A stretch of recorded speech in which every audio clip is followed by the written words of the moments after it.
I had a really interesting telephone conversation this morning. A client of mine that I've been working with for many years, she's actually a friend of mine from high school. I didn't want to say that because it dates me, but I was having a conversation with her, and she was really stressed when we first spoke a few weeks ago because she has young children, or college age children. The oldest is going off to college, and she also has parents. Her mom has pretty significant Alzheimer's disease and lives with her, and we were just sort of venting to each other, and she was really uncomfortable with what was going to happen, what the care looked like for her mom when she dropped her son off at college, which was just a couple weeks ago. And it was going to take the weekend, but she's the primary caregiver for her mom, and she Mm. just didn't know what to do. Bringing her mom was her best idea in her mind, but there were a lot of things that could go wrong with that scenario, and she really wanted to focus it being on her son and him getting off. My child is just going into middle school. I can't imagine dropping them off for college and not being able to be fully present. So we talked for a while about what some solutions could be, including bringing a home health care aide in. But she's the kind of woman, and I remember her from when we were growing up, but she's feisty and stubborn, and she has fired caregiving care aides that have come in the past. So that it's very common. And so my friend was not comfortable with that plan, because if she got all the way to New York and then the caregiver was fired, and they sit outside, they just sit outside and just make sure that she stays in the apartment. But it wasn't a good enough plan. So we found assisted living community that has a furnished apartment where she's gonna stay for a month. The minimum length of stay is not just a couple of days, which is one of the reasons why this I will be so successful for her mom, because when somebody has pretty late stage Alzheimer's disease, most people tend to not do well with transitions.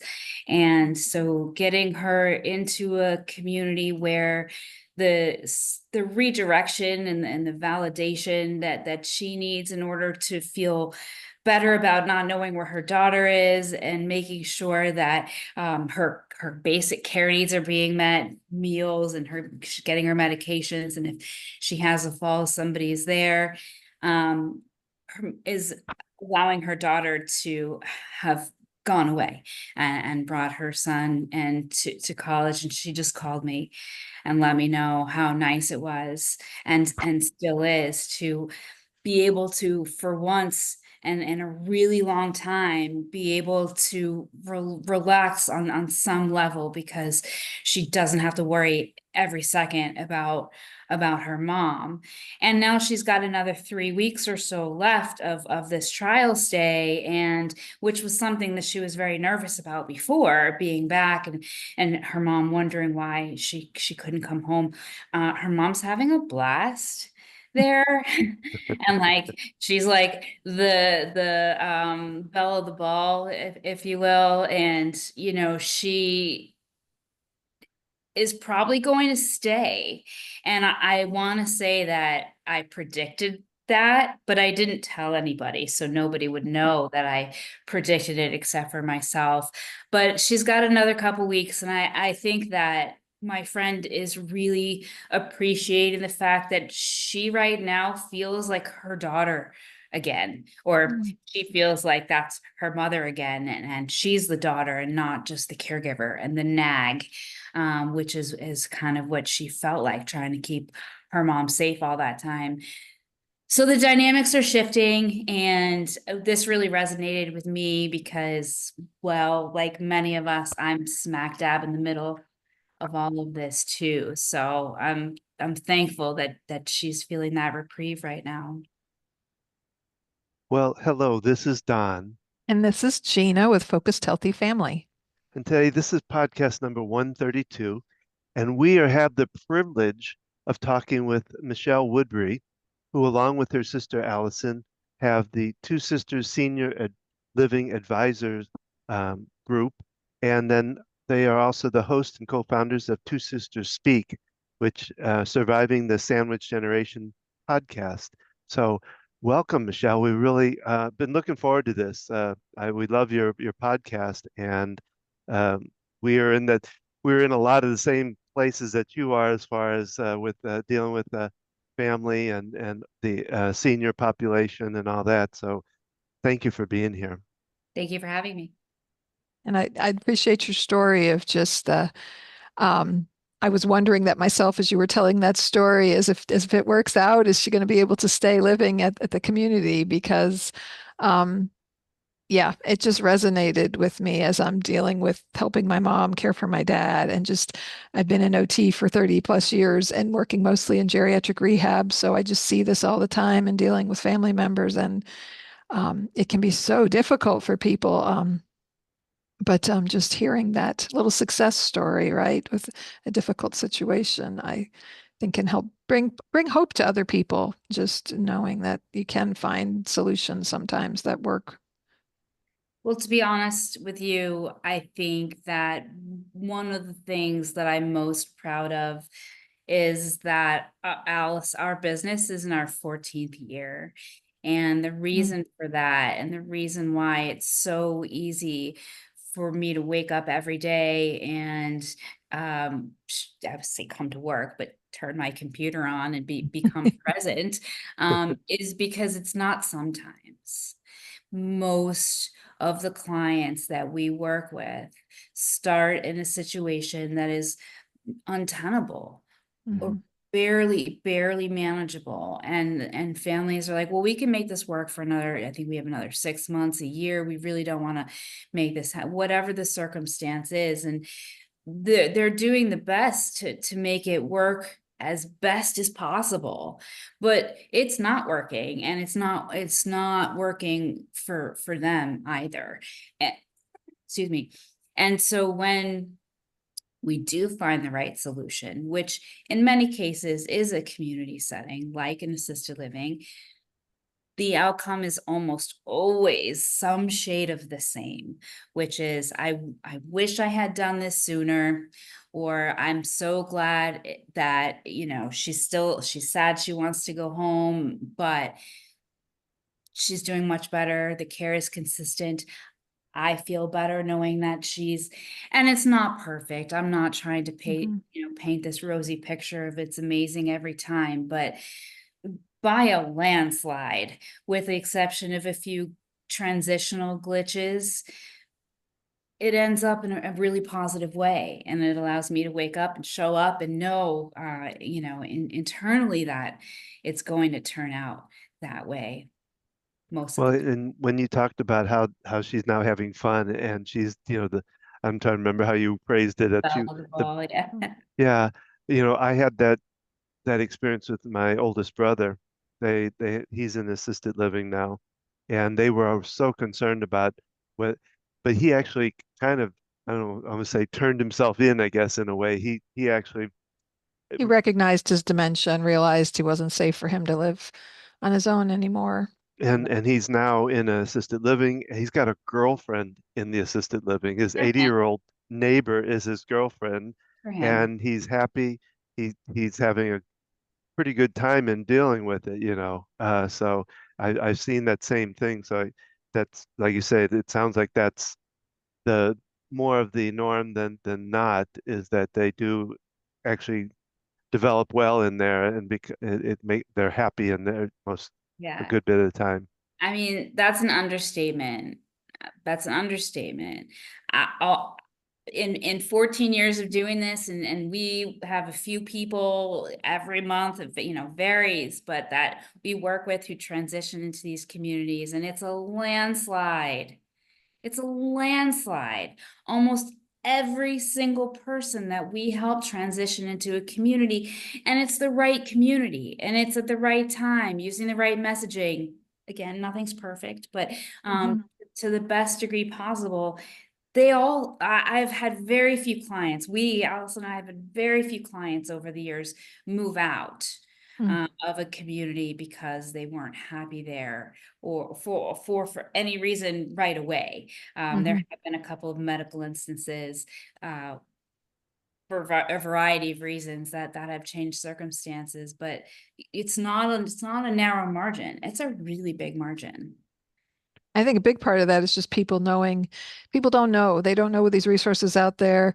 What I find is they don't know what questions to ask, to figure out the care that they need. And a lot of people don't understand dementia. And there's so many different aspects of dementia, and it looks differently in different people and what type of help people need. So yeah, I just love what you guys do. And when I heard your podcast, I'm like, oh, this is awesome. This is, similar to what we're doing and what we want to grow as, realizing that I could consult with people like you guys do to help them with these transitions. One area I'm focusing on is I'm writing a pamphlet for transitioning from hospital to rehab to home, because that is a crazy experience. I've done it with my dad multiple times, and I work in where short-term rehab where people come in from the hospital, and I hear them and their family complain about things, and there's such a lack of communication that goes on. And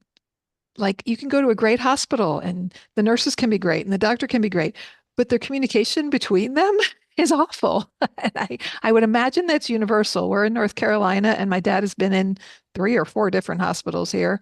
Um, and I get frustrated. And it's like, and I'm an OT who's worked in this field for 30 years and I get aggravated by things. And it's just like realizing I can help other people, working in healthcare all these years. I'm wanting to reinvent myself because I love what I do, but I'm tired of the system I'm having to work within. And it's like I want to help people outside of that framework and to help answer those questions and help give them the questions to ask that they just don't know.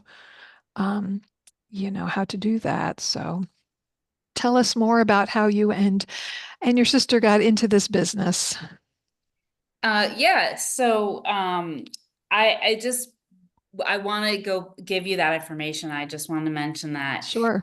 one of the things that you just touched on was, how dementia affects everybody differently, and not Hmm. knowing how to navigate this whole process, and talking to somebody who has dementia and getting them to agree to Mm-hmm. go along with this is something that we offer support in coaching programs around.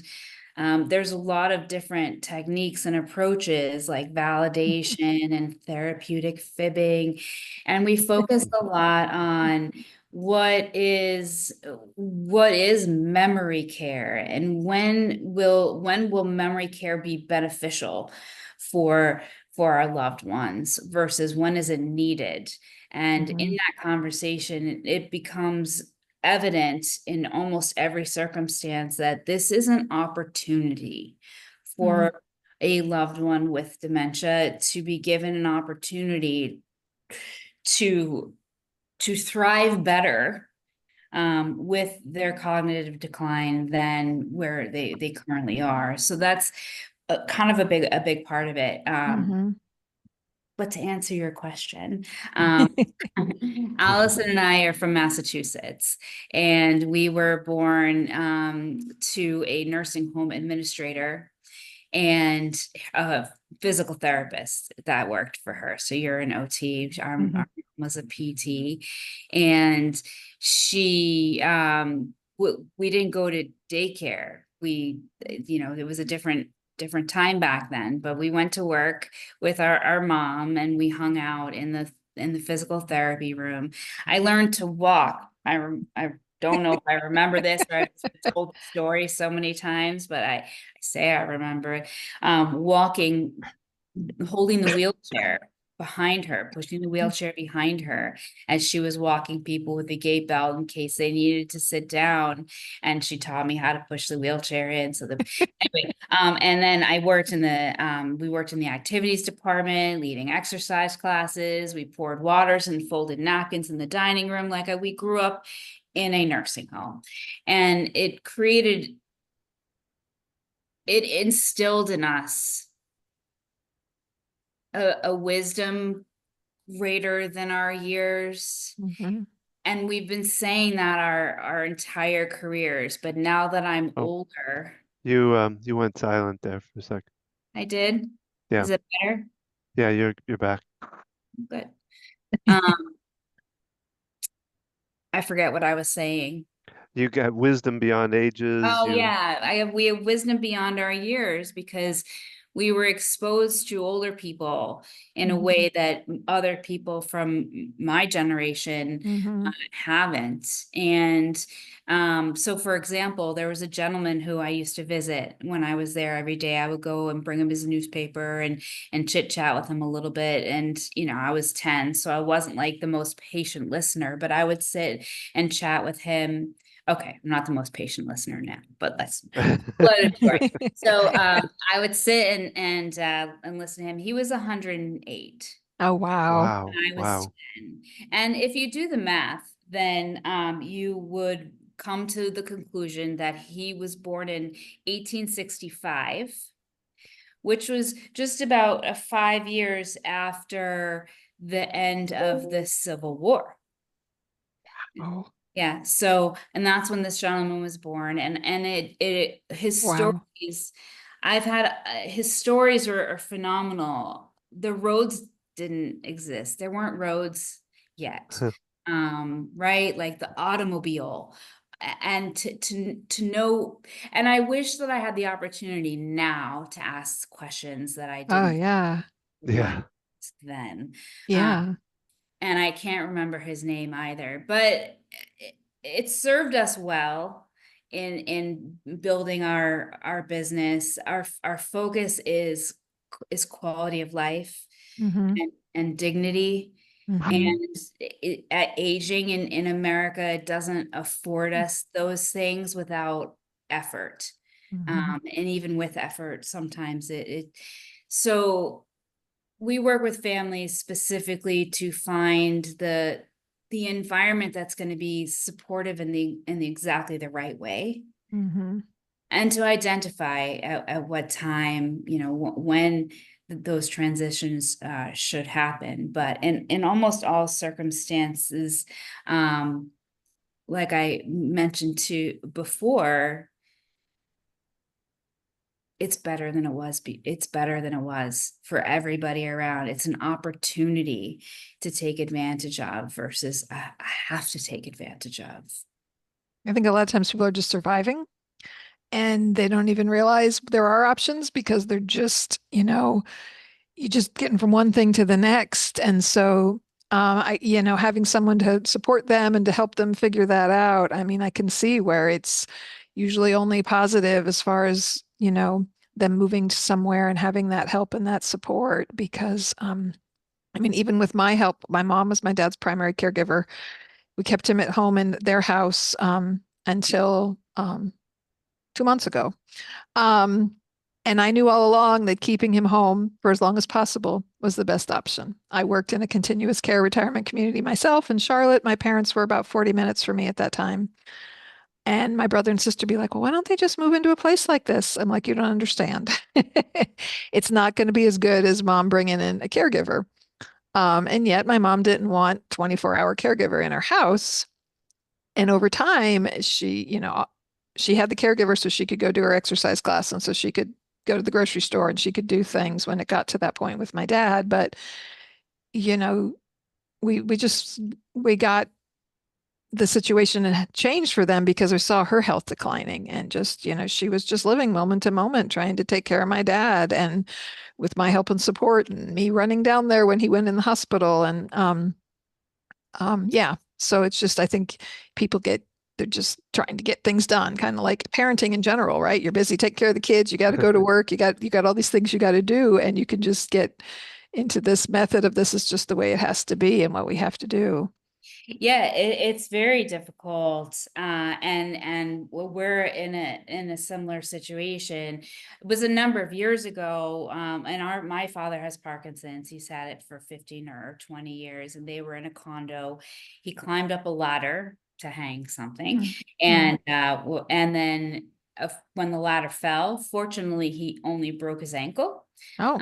Yeah, he was very lucky, but because Mhm. of the Parkinson's, he wasn't able to utilize crutches or anything. So they did have to bring in 24-hour care for a while. And I had heard this, and we'd been working with clients over the years to help them stay at home. Mhm. But one of the things that we often hear is that once someone has care in the home, that's not what they want.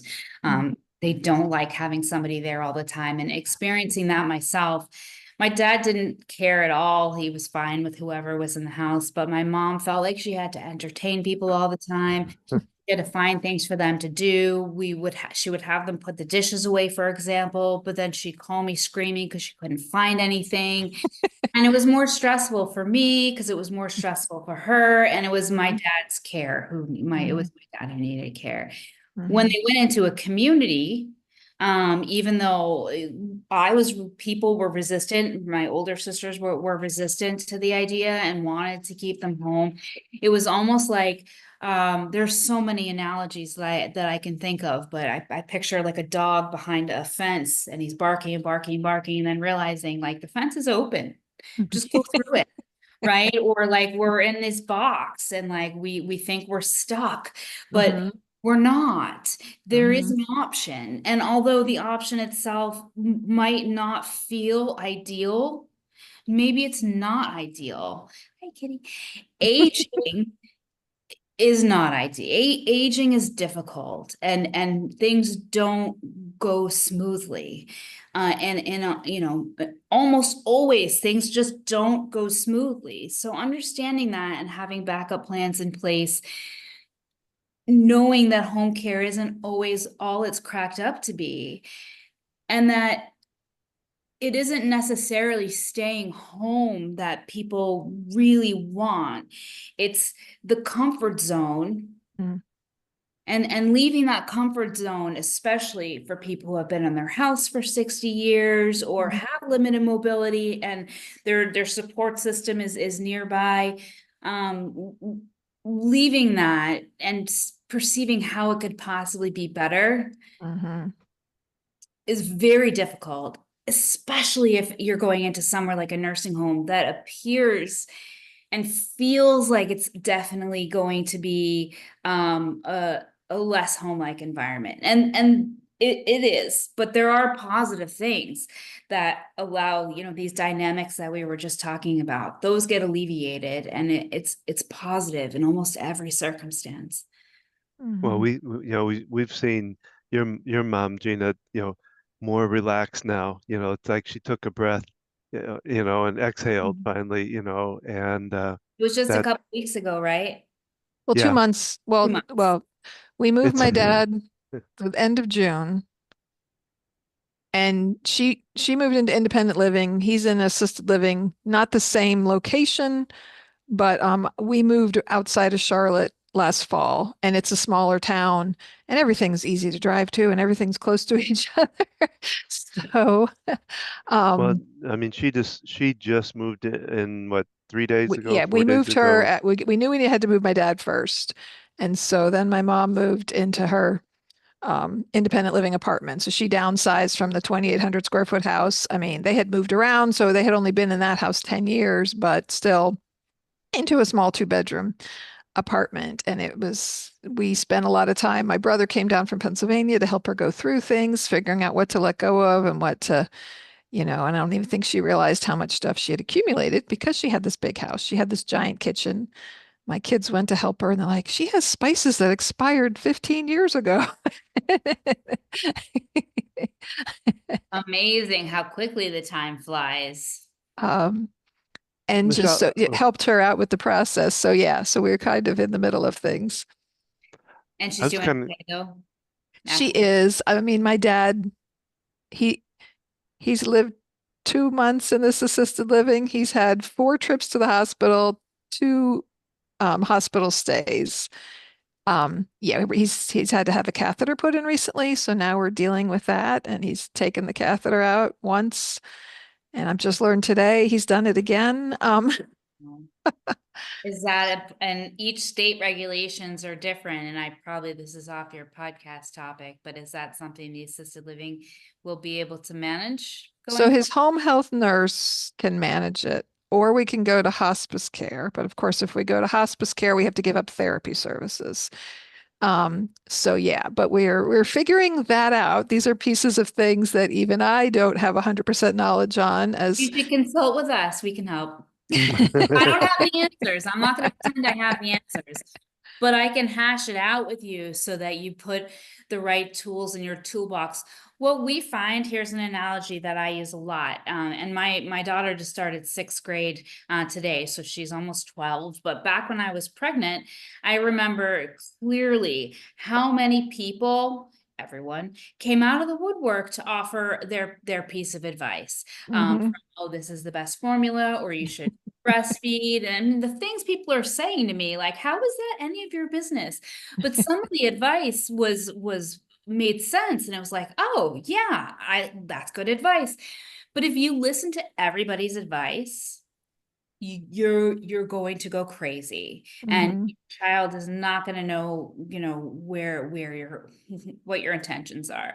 So you have to pick and choose whose Right. advice feels important to you. The same is true in senior care. Mhm. When you have a loved one who is has a health crisis or an incident, people crawl out of the woodwork.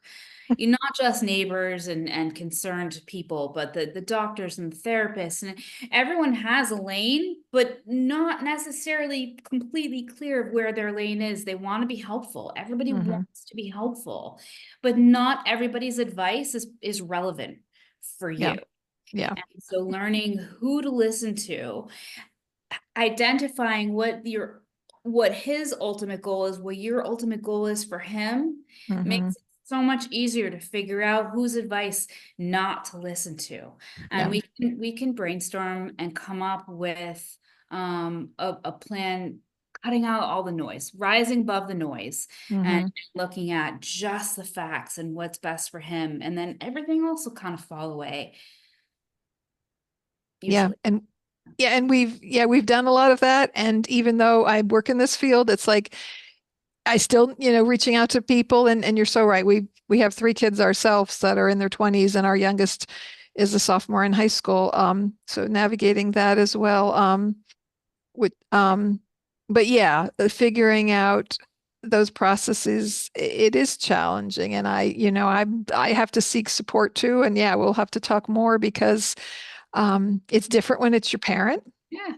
I you have know. a geriatric care manager. We have a geriatric care manager who works with my family, and we Hmm. don't have time to go into what the differences are between those positions. My area of specialty is helping people find these care options. But when one of Hmm. my parents gets sick, and it goes into the hospital, I'm just as helpless, or I feel just as helpless as anybody else. Um, Hmm. does. And even the best therapists have therapists, right? Hmm. Yes. It's a village. So I think it would be great to talk through things with you when you have Yeah. the time And to you do. saying that right there is a village when you were describing your story initially, um, about your friend and her mom going temporarily to the assisted living. I mean, that's what makes those places great is it's a village and, them having support, especially seniors who are social. Yeah. I mean, having that opportunity to participate in activities and being around other people, I've worked in so many memory cares, and my favorite moment, I was walking this woman for her therapy, and she stopped to talk to another woman, and they were speaking gibberish, but to them, they understood each other. They were having this conversation of a sort of foreign language, and they were smiling and connecting with each other. And I'm just standing there going, this is better therapy than I could provide for them. Yeah. And just having that environment. Of course, you also have the opportunity, this instances where someone is having a moment and acting out, and then the whole place erupts Well, and I into challenge that too, because I think that there are people who are very introverted and not social. right. still very much benefit from assisted living Oh, because yeah. again, if they were home, they have somebody around all the time. And if somebody is grumpy, not that we know any of those people, but if they happen to have a grumpy nature or the memory impairment has caused a change in personality, these are the people who fire care aides all the time. Mhm.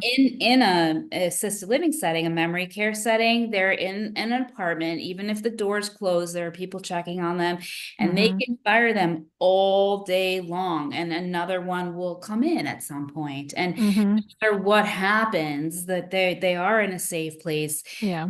We recognize that like grumpy people who are unhappy and like to complain about things, or people who are happy because they complain about things, aren't going to change. Yeah. They're not going to become social, and knowing that and leaving space for them to be Mhm. themselves and to be antisocial is a really also important part of what these neighborhoods can provide. I think Mhm. the Mhm. some of the clients that we talk to that are most surprised that their loved ones are doing as well in assisted living as they are. And one of the reasons why they were so resistant to having them move out of home was that they really weren't joiners. They Mhm. really couldn't see them dining in a dining room 3 times a day. Some circumstances they don't. That Mhm. is strange that isn't the case. So yes, they're wonderful places for people who are social, and there's many benefits. But there are also benefits for, and I'll probably be one of the, if I can get to the point where I can afford assisted living, I'll probably be a reclusive cantankerous and Well, I'm curious, Michelle, being that it's you and your sister that did a lot of work in caring for your father, uh, how did you approach that? Was it like a tag team approach, or did you guys delegate different duties for you each to do? I ask this because, watching Gina with her brother and sister, and they've really done well at getting things, doing different things for each one of them. And I'm just wondering what like the best approach is and what approach you guys used in caring for your father. well, our approach isn't the best one. So first there's that. Not like any, but like it's every circumstance is different. Right. Um, Yeah. I think that, our father was a nursing home administrator, and he opened an assisted living, and that didn't necessarily make him plan better in any way than anyone else for his own incapacity. And granted, he did get sick young, Mm. and we only could make an educated guess as to how things would proceed in the future. But Alice and I have two older sisters as Okay. well. One of whom is very involved, and then our mother also is still his primary caregiver. But we've never been the ones who provide the personal care. That has never been a role in I have helped. There have been circumstances. We went swimming this summer, and there was some help that was needed. And if there was an emergency or an accident, absolutely, I will step in and do what is, we all will step in and do what is needed. But we've had professional caregivers, and so it is a team approach from figuring out hiring the caregiver, checking in. Family dynamics play a lot into it. And because I know that my family is not going to be listening to this podcast, but I tend to be the fixer. When things go wrong, I tend to be the one that comes in and not doesn't necessarily know what to do, but will do all the things. I will go to the hospital, and I will stand there, and I will, look like and out like, but out there they call Alyson to chat and Mm. to on a daily basis, just to see how things are going, and she fills them in on how I'm doing. Like, we don't have this loving checking in. We love each other, but I'm not Mhm. the warm fuzzy. And neither is she, but she does it, she plays that role better than I do. So we each have a role. I'm very appreciative that and this is going to sound awful, but that she's able to keep them off my back at on Mhm. a basis. And again, I when they want to check in and just say hi, that's fine. The dynamics of our family tend to be that there's added responsibility. Even when I reach out to just try to be nice, it ends up becoming something I wish I hadn't done. So Alyson feels that much better. But when something happens, I step in. She will maybe take my child and help take care of my child, so that I can help take care of our parents. Like we and we do that in any scenario. Especially COVID was very pointed in that way. But none of us have any idea what's going to happen in the next few minutes, next day. And we just have to take the information that comes at us, very similar to building a business, and figure out, what do we do with it now? Asking why or being upset about it can happen later, or maybe it doesn't have to happen at all. But what does need to happen, and this is something that we excel at, Alyson and I, and what has helped our business it be successful, we don't dwell. We are not dwellers. Yes, some things do need to be given attention afterwards so that they can, but we move right past someone's rude behavior, right past mistake. I mean, obviously, if it's hugely detrimental, but what is the point? The ultimate point is that we want our parents to be comfortable and safe and happy. We want our kids to feel supported and that we're present. And that's one of the biggest challenges that I have, is I don't feel like my daughter feels like I'm as present for her as she deserves. And I really want that. So Yeah. I think there's Well, a lot. Yeah, well, and I mean, answering Don's question, I mean, every family does look different, right? We all have different family dynamics and different. Don and I talk about this because I'm of Italian background and he's of German background, and we just talk about the stoic Germans, and the Italians are all over the place with their emotions.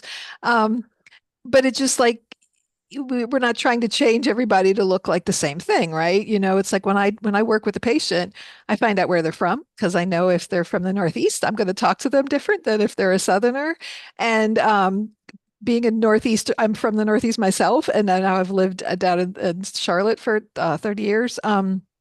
But just understanding, I like to ask what their profession was. It's like I could spot an engineer like that because my dad was an engineer, and there's engineers in my family, and they want me to explain it why I'm doing everything. And then I've got the country folks that just understand different dynamics and being okay with that. Like you said, I mean, that's some really wise advice as far as not holding on to things, because we get triggered by our parents or different family members. They say things and it brings back our former issues that we've had. And yeah, there's a point where we have to be like, okay, we just got to move on from this, because we're not going to change anybody, and spending our energy trying to is not going to help. And for me, it's been about, okay, how can I ask them to help me? Because I'm the one who jumps in. I'm also the one that lives here. I'm also the one who works in healthcare. And so it's like I'm local, I'm willing, and I have the knowledge, and finding ways to getting the other family members to help and what they can do. And I've learned to ask my sister, because now where we've relocated to and relocated my parents to is, it's only 2 hours from my sister versus 3.5 where they used to live. It's like, well, can you come down for the day and hang out with dad? And it's like, she's like, sure. And she finds a day to do it. But if I didn't ask that, it might not happen. Right. So figuring out family dynamics, and that's something, Don and I too feel we can help other people with, is, meeting people where they're at. And navigating that dynamic. So it's wonderful to hear you just talking about your own experience, right? And that we all have things that are like, well, don't do it this way, because this is one very dysfunctional aspect of our family dynamic. And Nobody does it perfectly. And I'm quick to jump to the rescue. To the rescue. And I'm like, I never would have thought as a child that I would consider myself cool in a crisis, but it's like I can pack a bag and jump in and go to the hospital like that, because I've had the experience. Sometimes I have to lasso her back and pull her back and say, no, we don't need to go this time, Well, yeah. And now that my mom is finally living up here, it's like, okay, I can help her out via my phone. She can be the one right there, center with my dad, which, yeah, it was a lot because she always was that person. And then I was like, okay, you take care of you in the house and he's near me now. I'll take care of him. And it was like, oh my God, this is a lot. And and like you said, I've got a 15-year-old. Our 22-year-old lives at home again. She was living on her own and lost her job and moved back home. And wanting to give them the time too, because yeah, that's uh, and like Don, having time with my husband and just navigating those other aspects Luckily, I of, don't have one of those. you know, one less thing to balance on your One less plate. thing to balance. Absolutely. Well, But having a social life. Go I ahead, really Don. like, I saw, I was up there. I didn't get a chance to listen to it, but you have a podcast on irony. Yes. And and that's what the sandwich generation, and that's what we're going Yeah. through, and we're talking about. But I thought that was really, I never thought about it that way, but I talk about it all the time. In fact, I've opened up talks before talking about, I have people think about this when you were maybe 16 and you got those keys for the first time, how exciting it was. And now I want you to think about the other side of it when those keys are taken away, and how does that feel? You know, Mhm. and just that, when, like I say, you put in the irony to it. There's a lot of irony to it, and it's not just taking the keys away, because I mean, the children are gaining their independence, and seniors Mhm. are taking it, are losing it. Mhm. So I thought that was really cool that you kind of And phrased it that technology, way. so it's most poignant for us with technology, because, well, Allison and I are both Gen X. Mhm. We're in that small generation when we were born before the internet, which blows Mhm. our kids' minds. If we say, Oh I'm yeah. on Google, they're like, yes, I'm older than Google. But I remember, not rotary phones, but I remember answering machines when the phones were connected to the wall. I remember how exciting it was when we had like phones that weren't connected to the wall, Yes, yes. and road atlases and triptychs, and I grew up in that world, and then I live in this world now quite Mhm. well, better than my parents, who very much struggle with um all the technology Mhm. and the social media and the scams and the online Mm. banking, Oh and yeah. then, with the dementia, and the phone and the remote control look exactly the same. And there's a lot, but keeping our parents safe on the internet, the shopping, everything is a huge concern, and there's not Oh. much that we can do about it other than stay vigilant for when something does happen. And then our children, and yours are older, but I'm just entering this phase where she is learning the capability of what she has in her hand, and knowing I grew up in middle school, thank God, before there was any social media or photo evidence, of Oh any, yeah. Yeah. I'm glad that didn't even exist when I was in college. Thank God. right? Right. So how do I keep her safe? How do I keep, and we all know, the bullying and the online and the challenges and the, like, and she already knows more than I do about technology. She's like, no, you just hit this button and we'll tell you where the song is from. Oh. Yeah. Um, and I don't know how to keep her safe. And she knows more than me, which is really hard. I can't even pretend to be smarter anymore, because she knows she's smarter than me. And it's a very interesting place. It feels very ironic, and Mhm. it's very unsettling, from both sides. Yeah. Yeah, that's a huge, in the middle of my dad and moving in the hospital and my mom, she got her identity stolen. Someone got a hold of her. Um, so Yeah. luckily my brother was able to step in and we it's kind of funny. We took roles. I'm like, okay, Darren, you're in charge of mom and I'm in charge of dad. That's Um, and yeah, because oh my goch, and she had to not, and she's pretty vigilant about not falling for scams, but I mean, people prey. Don fell for one. I People got, prey yeah, on people. had my I don't my know if whole they, identity taken away. So yeah. And I go back, so you talk about the phone. I went back to the dial phones, but Yeah, I even go further. Don's more of a tail end baby boomer, and I'm the Gen Yeah, you Xer. know, one of my cousins had party lines where you had to get on there and say, "Hey, can you get off so I can use the phone, off with somebody from another." So, Yeah. but this has been a wonderful conversation, and I know we could trail off onto so many different subjects of this, um, but I don't want to keep you any more time. Uh, so what I'd like to do now is just offer to you to let our audience know how they can find out more about you. And even before that, also, what if you could give just a few words of advice to people, or Oh just, yeah, but a general wrap up thing, and then obviously telling us where people can learn more about you. And obviously we'll share that in a link as well. But Yeah, thank you. I like, I'm a big analogy person, and I kind of like the analogy of going on a road trip. If I were going, and I'm in Massachusetts, if I was going to go across the country, I would not leave on my trip unless I had a map, or a GPS preferably.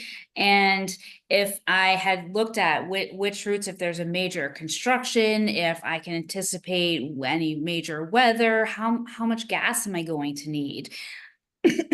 I want to make sure I have the resources, because if I start out and I only make it halfway, no offense to those people who live in the middle of the country, but that is not where my destination is.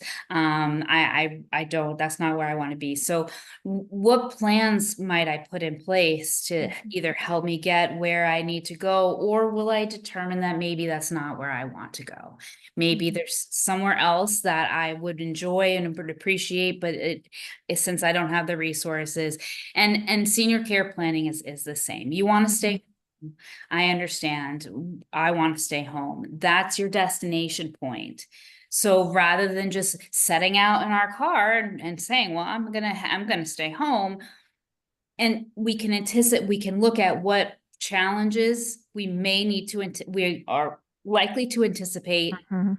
and or that we can anticipate are likely to happen, and then come up with some workarounds. And maybe we find out through doing that that it turns out that it's not possible or realistic. And it's at that point when you can change your plans or your expectations. So that's my biggest piece of advice is, even if you never need it, plan some things out, Mhm. so that you can go where you want to go. Alyson and I are in Massachusetts. We're in our 14th year of business.